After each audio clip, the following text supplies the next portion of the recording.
문장을 통해 현안을 둘러보고 더 나은 문장을 기대해보는 시간, 공감 칼럼 문장들의 두 필진 나오셨습니다. 김성한 평론가, 서효인 시인 나오셨어요. 안녕하세요. 네, 안녕하세요. 네, 안녕하세요. 예, 오늘 문장 먼저 듣고 오겠습니다.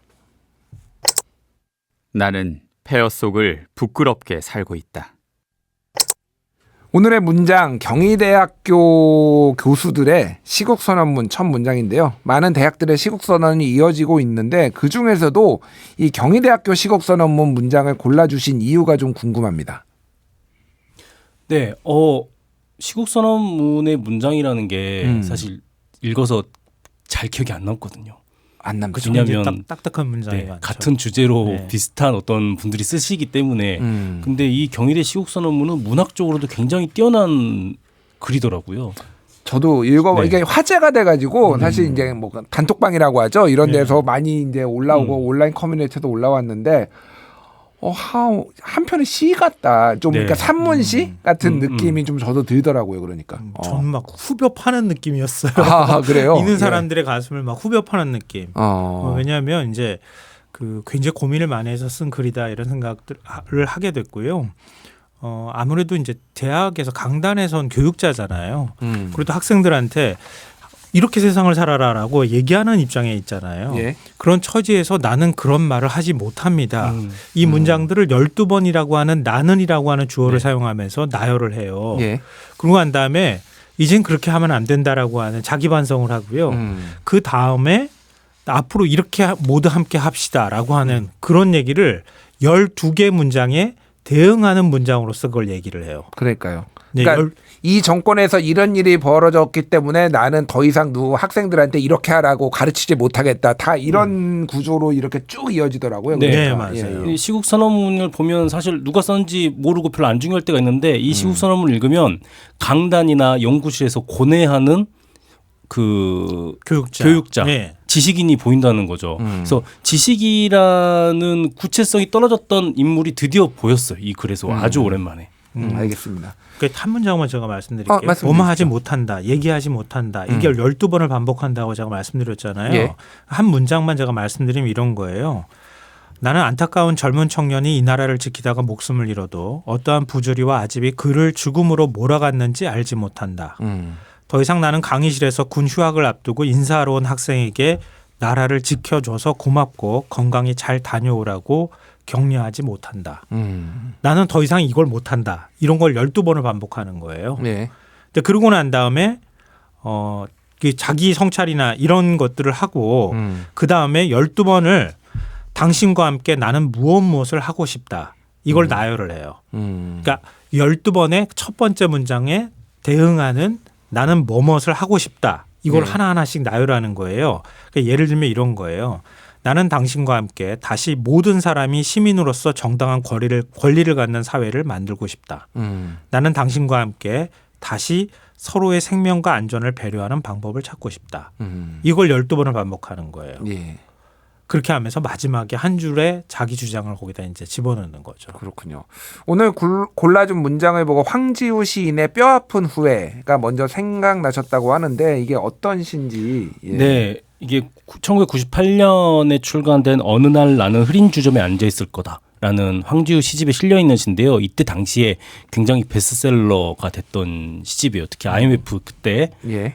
이 뼈아픈 후회라는 시는 여기서 말하는 황지우 시인이 말하는 후회는 자기 자신만 알았던 자기 이기심에 대한 후회거든요.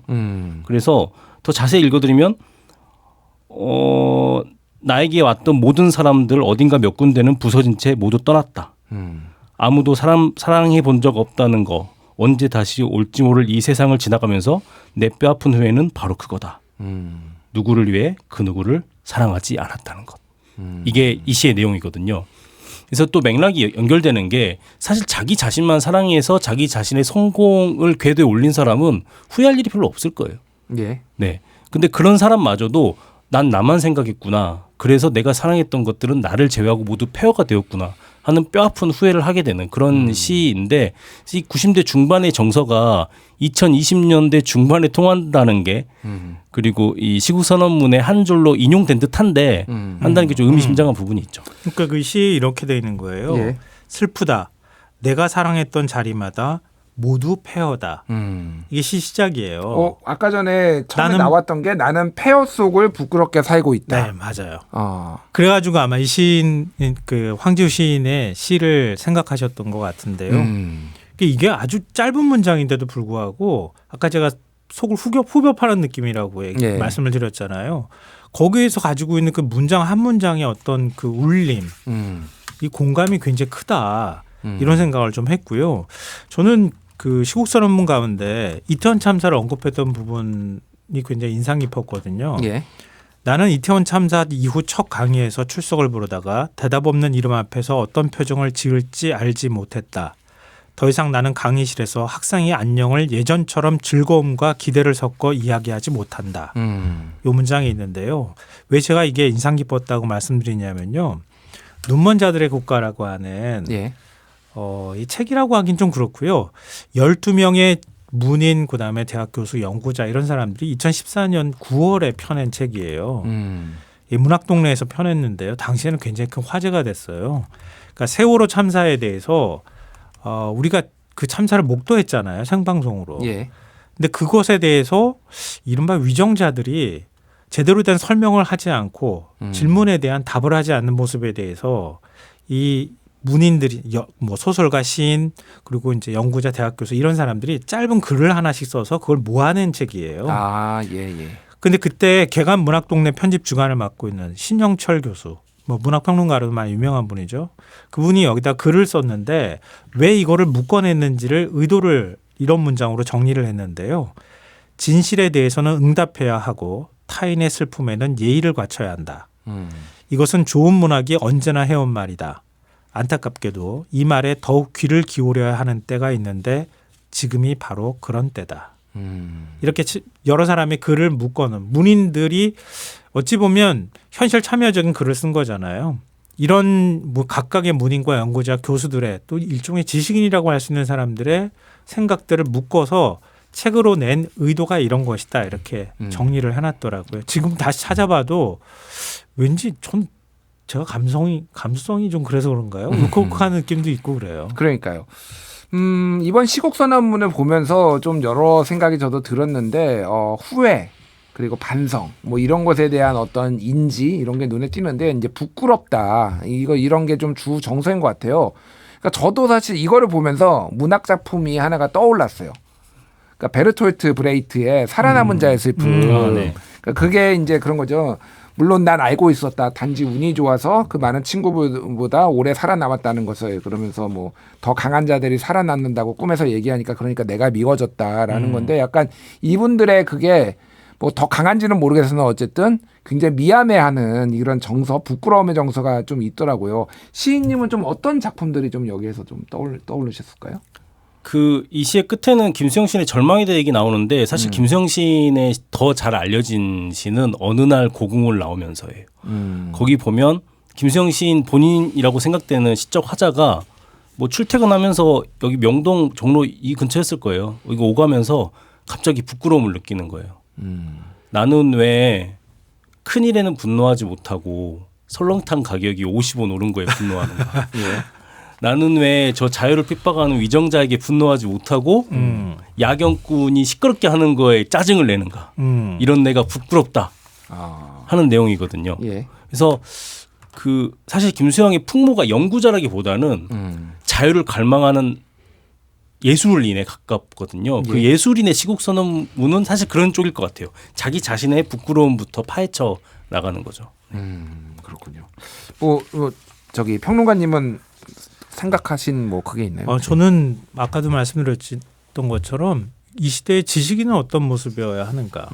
그러니까 지성이라고 하는 우리 뭐 표현도 반지성이라고 하는 표현을 윤석열 대통령이 또 쓰기도 했었는데요. 네. 지성이라는 게 과연 뭐냐. 이런 걸 생각하게 되더라고요. 예. 그러니까 시국선언에 대해서는 아마 생각을 달리하시는 분들이 있을 수 있다고 보는데요. 학자가 일종의 전문가인 양 행세하는 사람도 굉장히 많거든요. 일종의 기술자가 되는 거거든요. 근데 이런 일이 있을 때 사회 참여적인 자기 목소리를 내는 것 이게 지식인의 한 면모가 아닐까 이런 생각을 하게 됐고요. 그런 면에서 아마 많은 분 그 사회학에 관심이 있으신 분들은 아시겠지만 피에로 부르디에라고 하는 프랑스 사회학자가 있어요. 그건 세계적인 석학이라고 얘기가 되고 사회학을 정립시킨 분이라고도 평가를 받고 있는데요. 그러니까 이 피에르 부르디에는 굉장히 현실 참여적인 학자였어요. 예. 그러니까 이 프랑스 꼴레주드 프랑스 석좌 교수로 초빙이 되면 거의 대석학으로 인정을 받는 거거든요. 근데 하고 난 다음에 석좌 교수로 초빙되고 난 다음에 여유로운 삶에 안주하지 않고 나의 권위를 사회적인 약자들을 위한 도구로 내놓겠다 이렇게 선언을 하는데요. 예. 부르디에는 참여 없는 학문은 없고 학문 없는 참여도 없다 이런 말을 실천을 그 다음부터 하기 시작했어요. 그래서 철도 노동자들 파업하는 현장에 갑자기 이 대무운호 뭐 이렇게 우리가 뭐 흔히들 얘기하는 분이지만 대석학이 갑자기 그 현장에 가는 거예요. 예. 이 사람들의 목소리에 관심을 기울여야 합니다. 이렇게 얘기를 하고요. 그리고 그 다음에도 뭐 예를 들면은 이주민과 관련돼 있는 문제, 사회적인 약자와 관련돼 있는 그 현장이 계속 나타나요. 부르디에가. 그러면서 정치적인 활동을 당신은 왜 합니까라고 하는 질문을 받았을 때 이렇게 얘기를 합니다. 예. 나는 정치가로서가 아니라 학자로서 참여하고 있으며 이것이 학자의 역할이다. 이렇게 대답을 했고요. 2002년도에 세상을 떠났거든요. 예. 그때 여느 학자들하고는 다른 장면이 펼쳐졌다 이렇게 평가를 받고 있는데요. 학자들이 뭐 추도사를 대학자였으니까 석학이었으니까 많은 사람들이 이제 슬퍼하는 그런 입장을 내지 않았겠어요. 그런데 그 부르디에를 추억하는 노동자들의 진심 어린 애도의 목소리가 끊이지 않았다. 이런 평가도 함께 받습니다. 지식인의 한 모습은 그래야 하지 않을까? 전문가가 아니라 시대의 아픔에 공감하는 사람으로서의 역할을 해야 되는 거 아닌가? 이번 시국선언을 보면서 그런 고민들이 거기에 좀 배어 있는 거 아닌가 이런 생각을 하게 됐어요. 그러니까요. 이게 예전에는 지금 윤석열 정부에서 벌어졌던 뭐 많은 일들이 있지만은 이런 거에 대해서 더 이거보다 더 작은 일에 대해서도 사람들이 굉장히 뭐 분노를 하거나 그랬는데 조금 이게 적응이 됐다라고 하나? 뭐 이런 것 같아요. 그러니까 계속 이게 놀라운 일들이 계속 벌어지다 보니까 그런 측면들을 말씀을 하시더라고요. 오늘 그 한겨레 20일에서 기사가 나왔는데 김건희 여사가 지난 연말에 저 감옥 가나요?라고 역술인한테 네. 물어보고 이제 역술인한테 많은 조언을 구했다 그런 건데 제 주변에 있는 분들은 뭐 그럴 수도 있는 거 아니야 이렇게 너무 자연스럽게 이미 익숙한 거죠. 그러니까 약간 이렇게 좀 뭔가 좀 적응되는 과정에 있는 게 아닌가. 근데 그거가 좀 위험한 거 아니야 이렇게 조금 또 말씀하시는 분들이 상당히 많은 것 같더라고요. 네. 네, 그 부끄러움의 역치가 낮아지는 건 상당히 문제인 것 같아요. 일단 그 시국선언문이 공감을 얻은 것도 부끄러움에 대해서 얘기를 한 것 같아요. 먼저 일단 분노하기 전에 부끄러움, 참담함, 염치 없음의 정서가 먼저 저에게 있다는 거죠. 저희 언젠간 이게 임계점을 넘을 거라고 생각을 하고요. 그 한국 시에 있어서 그 부끄러움 같은 경우는 굉장히 원초적인 정서거든요. 네, 서정주도 나의 부끄러움이 어디서 오느냐? 내 애비는 종이었다. 그래서 난 부끄러워해서 자기 원초적인 부끄러움을 갖고 있는 거고. 윤동주 같은 경우는 좀 더 도덕적이죠. 바람에 그렇죠. 이는 입새에도 예. 그런 감정을 느끼면서 너무 예민하신 거 아니에요? 그럼 어떻게 입새가 흔들리면 그러니까 입새까지 괴로워하시면은 괴로워할 일이 진짜 많은데 사실 굳이, 거기서 예. 이 시에서는 그게 상징적 요소로 쓸 수 있겠죠.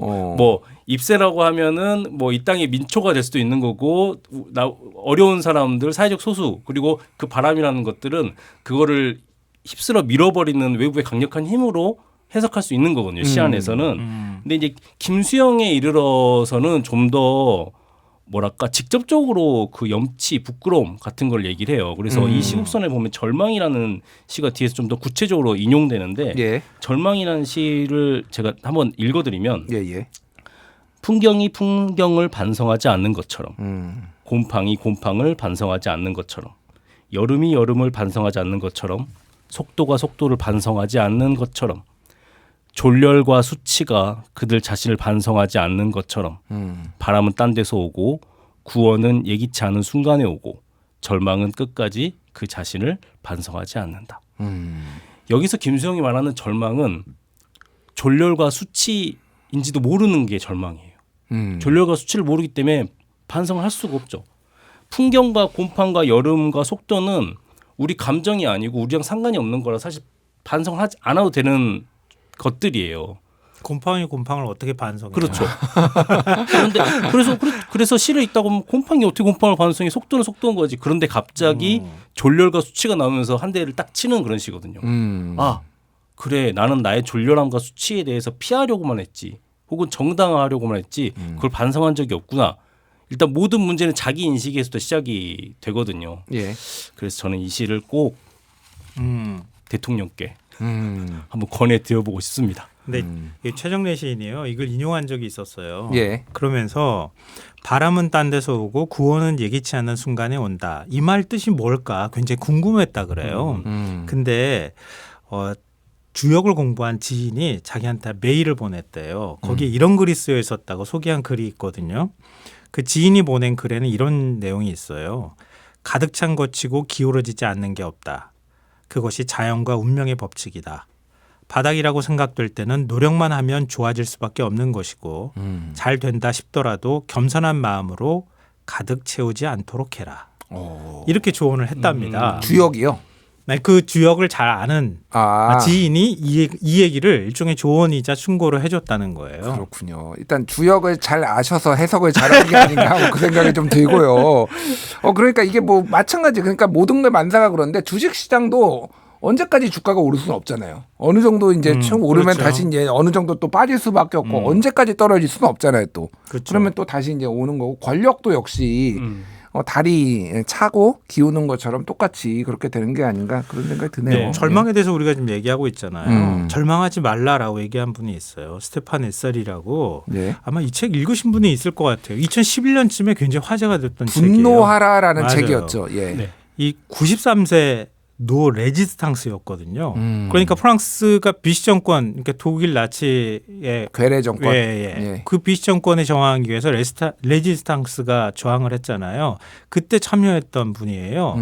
근데 93세가 돼서 책 서문에 이렇게 써요. 이제 내 삶의 마지막 단계에 온 것 같다. 세상을 하직할 날이 멀지 않았다.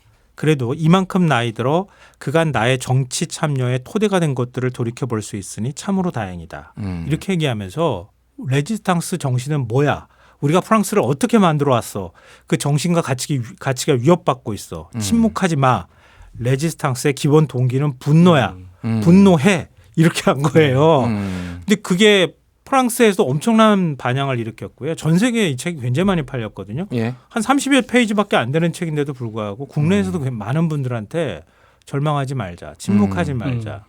우리가 그 지향해왔던 가치를 지키려고 노력하자. 그거에 대해서 굉장히 자극을 줬던 책으로 제가 기억해요. 알겠습니다. 야, 근데 분노도 에너지가 많이 들어서 분노하다가 조금 많이 힘드신 것 같아요. 시인님 어떻게 그러면 보십니까? 시를 한 편 더 소개해드릴 수가 있는데 이건 다 아시는 시예요. 예. 김수영이 풀이라는 시를 보면 예. 이 풀들은 바람이 오면 눕고 바람이 멈추면 서는 걸로 처음에 상정을 하다가 다시 얘기해요. 풀이 눕는다. 바람보다 더 빨리 눕고 바람보다 더 빨리 울고 바람보다 먼저 일어난다. 그리고 뒤에 바람보다 먼저 일어나고 바람보다 늦게 울어도 바람보다 먼저 웃는다. 날이 흐리고 풀뿌리가 눕는다. 그래서 사실 바람이 어떻게 불든 권력이 얼마까지 가든 그 아래에 있던 풀은 뿌리째 뽑힐 일은 없고 옆에 풀이 뽑히더라도 그 옆에는 더 많은 풀이 있으니까 조금 더 우리가 그 밑바닥을 단단하게 다지고 있을 필요는 있을 것 같다. 그렇네요. 네. 그거를 아까 전에 읽어주셨던 시하고 연결지어 보면 바람은 어쨌든 딴 데서 오고 그렇죠. 구원은 또 예기치 않은 순간에 올 수 있으니 바람보다 빨리 눕더라도 꿋꿋하게 일어나라. 뭐 이렇게 저는 해석이 되네요. 예. 네 좋습니다. 너무 문학적으로 얘기했는데 제가 너무 딱딱한 말씀을 덧붙이기가 그런데요. 짧게, 예, 스테판 에셀이 마지막에 30여 페이지밖에 안 되는 그 글에 이렇게 썼어요. 21세기를 만들어갈 당신들에게 우리는 애정을 다해 말한다. 창조, 그것은 저항이며 그것은 창조다라고. 이게 한번 곱씹어볼 문장이 아닐까 싶습니다. 오늘 참 많은 작품들을 소개해 주셨는데 뭐 새겨서 한번 들어볼 만한 것 같습니다. 공간 칼럼 문장들 두 분과 함께 얘기 나눴습니다. 두 분 감사합니다. 네, 고맙습니다. 감사합니다.